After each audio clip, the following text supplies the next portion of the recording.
Hello and welcome to the first World Cup review episode of Gully to Gully. Pakistan have won their first game against the Netherlands. A fantastic victory. I'm sure we'll hear all about it, about how convincingly Pakistan won, a flawless performance. Um, but I think more flawless today is Moeen's fantastic dress sense. Finally moving out of his office attire on vacation somewhere on the coast of Croatia, is it? And still managed to find Yeah, the yeah, no, Pakistan actually, Netherlands game. yeah, no, I was in Hvar for a couple of days, and then I was actually earlier today on a 4-hour ferry from Hvar to Dubrovnik, and that was perfect timing, and I had signal throughout that ferry, and yeah, and that's why I caught the game. We should think about like what we learned from this game, and also what Babar Azam will have learned from this game, because I guarantee that's going to be different. Right. It's this thing we talked about previously about tapering over the cracks, right? A victory just hides everything.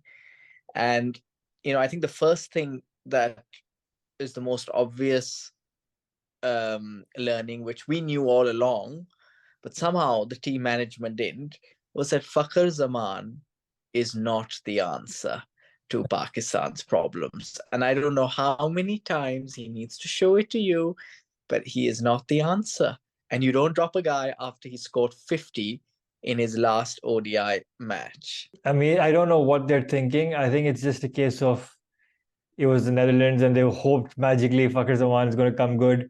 Although he scored whatever 12, 13, but it was a very streaky 12. He could have been out for like five. The second ball he faced, or the second first ball he faced, he leading edged it, and it should have been caught. Somehow that went for four, and then he was nearly out LBW, and then it was a scratchy 12 if ever there was one. It's Fakhar Zaman, and they'll be like, oh, he'll come good in one game, he'll score 180 in 15 games. But that's not how you live in a World Cup game. This is a serious tournament. If he doesn't play well against Sri Lanka, what do you do then? Do you drop him and bring Abdullah Shafiq back for the India game? I mean, imagine that. That's not really fair on the guy, right? I mean, No, you've bring dropped him in some. for slaughter. Exactly. So, or do you stubbornly continue with Fakhar Zaman and then he's going to flop against India and then you're under the pump. Um, but also, I think, look, that's a mystery that'll never be solved now, I think. But overall, I think But it can we just was. take a second to just think of how low the bar is?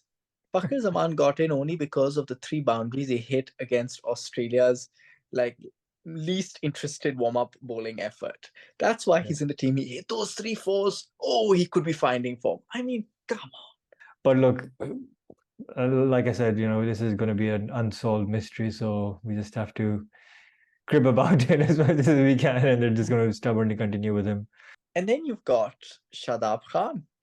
You know, what's now, yeah, okay, he sort of found his form with the ball, but please remember this is the Netherlands. With the greatest of respect, you know, it's just what's the point of playing warm-up games when you're not going to learn from those games? You're not going to draw on those observations and those learnings. The key one there was Osama Mir. He was by far your best spinner, Yeah. and yet you don't play him. You're going to play your spinners based on their batting ability. Really, I mean that's what's happened. Yes, okay, he got two balls to rip, and maybe I hope we're wrong, and Shadab Khan is finding form. Yeah. But something tells me he's going to be taken to the cleaners the next time Pandya comes to play him. You know what I mean? Like it's just Yeah, to be no. honest, he didn't look very threatening. The only wicket that he did take was of a long hop, which the batsman mistimed, and that's how he's been playing over the last two, three games, where he's just hoping for the batsman to make a mistake, and he's taken maybe a couple of wickets. One delivery, I think he bowled out of in his quota of 7, 8 overs that beat the bat of Pastilida, and he was nearly stumped. But that was it. One in whatever 40, 45 balls that he bowled. Not good enough, not threatening enough. And this is the Netherlands. Any other decent, half decent team would have probably destroyed him. And okay, if he scored a 30 when Pakistan could have folded for 230 odd, but you can't really bank on a player scoring 30 and then going for what 45 in how many overs he bowled. Not professional enough, to be honest. Even the way he got out. but he's Shah Khan, and he's not going to be dropped either. So in Babar's eyes, this is going to be a good performance because he's taken a wicket and he scored 30. But if you look at how he got there, I'm not too sure. And what do you make of Shaheen Afridi trying so hard? I mean, it's incredible. I know he wants to get that magic ball in, but he's bowling what, two, three full tosses every couple of overs. The first 2 overs, he bowls three full tosses. He's just losing his line It's and length. ridiculous. I mean, I don't know. see, this is the thing. The point is when you are bowling second, no matter what the conditions are, no matter what happens, you are always at an advantage because you have seen the opposition bowl first on the same wicket. Yes, conditions change a bit, but it's more or less the same. You can see you need to bring the pitch into the game, right? You have seen it. He was probably watching the T20 World Cup highlights while everyone else was watching this game. So he was wanting to go for that Rohit Sharma magic ball that he's been after all along. Well, all he had to do was just I know I make it seem as if it's the easiest thing in the world, but just bring the pitch into the equation. Just pitch it back slightly. Let the ball seam off the surface. The ball is just sitting in the surface. It just brings the pitch into the equation. Like Hassan Ali bowled way better than he did, I thought. Which And I the Netherlands bowlers did pretty well. They bowled it maybe 20 miles an hour slower, or well, 15 miles an hour slower, but still they got it in the right areas, and then they troubled the batsman. But Shaheen just going for that magic ball, full tosses, wides. I just don't know what's happened to him. He's lost his mojo. Yeah, and it just goes to show that sometimes, and bowlers do lose their mojo. This happens. But you need to know when that happens and say, you know what, I'm just gonna bowl within my limits. I'm gonna trust the pitch to help me out a bit. I've seen that happen earlier in the game with bowlers probably not as skilled as I am.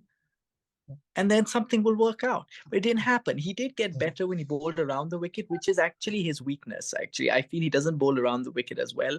Again, I fear a better quality opposition won't let him settle, and he needs to learn how to bowl according to conditions when he's seen others do it.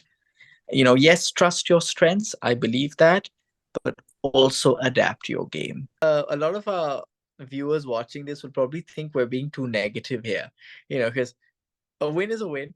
We're on the board. I think before this game, we had lost 50% of our World Cup openers going into this game. So we don't have the best starting record. Yeah. And we've got a decent run rate. It could have been better, but it could have also been a lot worse. You had Haris Rauf who saved the day. And actually, I thought Hassan Ali was very impressive. Yeah. Now, take nothing away from the Netherlands. I thought they were very good. I think for a large part of the game, it was their game to lose. But I can't help but think that the win wasn't as convincing as we would have liked them to be. And I think that's how I would come away. I'm happy. I'm relieved more than I'm happy, if that makes sense. Looking at Babar's post-match interview, he seemed very happy. He said we're satisfied and bowlers did well and this and that. I think that he needs to have that kind of elite mentality where you've not done well and he should be open. Maybe he said that in the dressing room. It doesn't seem like because they seem to be having some post-match presentation in the dressing room where Mickey Adler's throwing out awards to everyone. We'll get onto that. But look, it's this is not elite mentality. And if they come up against India, Australia, England, even New Zealand, 280, 300 is not going to be enough. They need to understand that, look, this is not good enough, and they need to do more if they want to reach the semifinals or even beyond that. There were sparks, and there were definitely positives to take from this performance.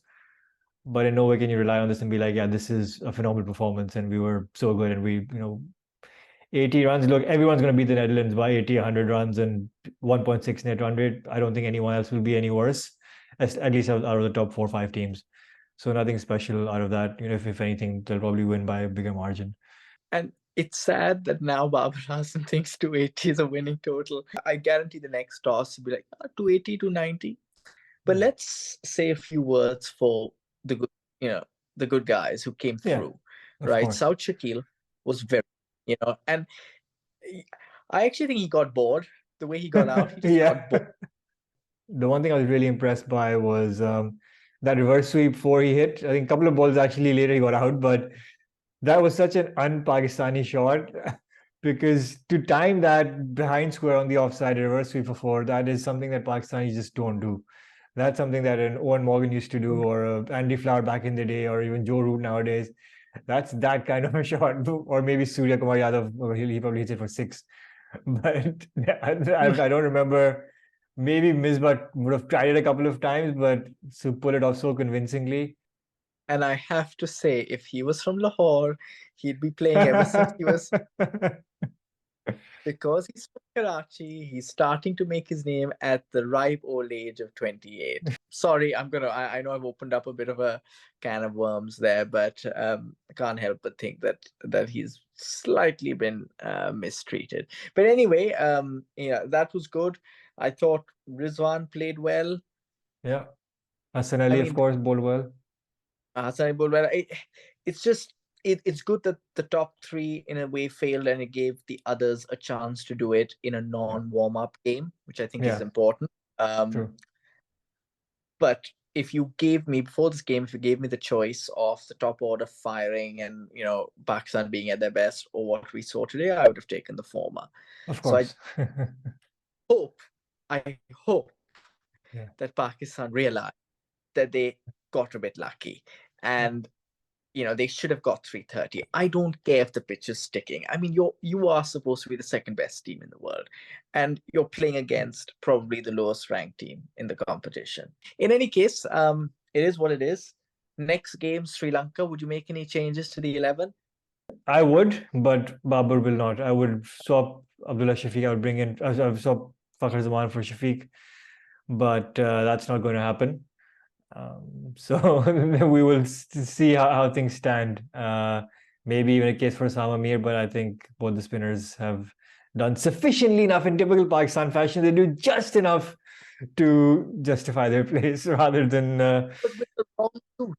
With the wrong suit. I don't care this with that. I would bring in Osama Mir, try him before the India game against bring him in. Sorry, Shadab, you get dropped. Simple Yeah. as that. Nawaz outperformed you. And yeah, of course, Abdullah Shafiq should be in. I mean, poor guy Yeah. is going to be in for the India game. You know what's going to happen, right? You know what's going to happen. I know what's going to happen. Yeah. But So yeah, look, yeah, Hassan Ali, for now, apologies for our earlier criticism, abs- but he has proved us slightly wrong, although it was the Netherlands. Let's see how it pans out in against bigger opposition. you know, have you noticed? I think Imam ul Haq's fitness. It's a Hyderabadi biryani. I'm telling you. I'm telling you. I mean, all this absolute. They keep talking about it. I'm like, but aren't you supposed to be on like Exactly. strict dietary? Yeah. And I thought Mickey all about that. But then if you look at yeah. I think he's Anyway, become like a soft old uncle where he's just like, yeah, do whatever you want, whatever makes you happy, just win us the World Cup. uh, getting everyone together during Eid. After Eid lunch, you're like, okay, Yeah. everyone come together and let's have these awards. So let's have these little game shows. They up the match as if they did something absolutely monumental. It's cute though, but anyways, I Cool. promise you at the start of the game we were all thinking about Ireland '07. At Thank 38 God for that three, at 38 for three, yeah. That's the it, first thing I was. yeah, yeah. That's our episode. I hope you enjoyed it. Let us know what you think. Have we been too harsh? Although Pakistan have won relatively convincingly, or have we been just brutally honest and the Pakistan team still needs some reality checks. But thank you for watching and keep supporting us and subscribe to the channel. Thank you.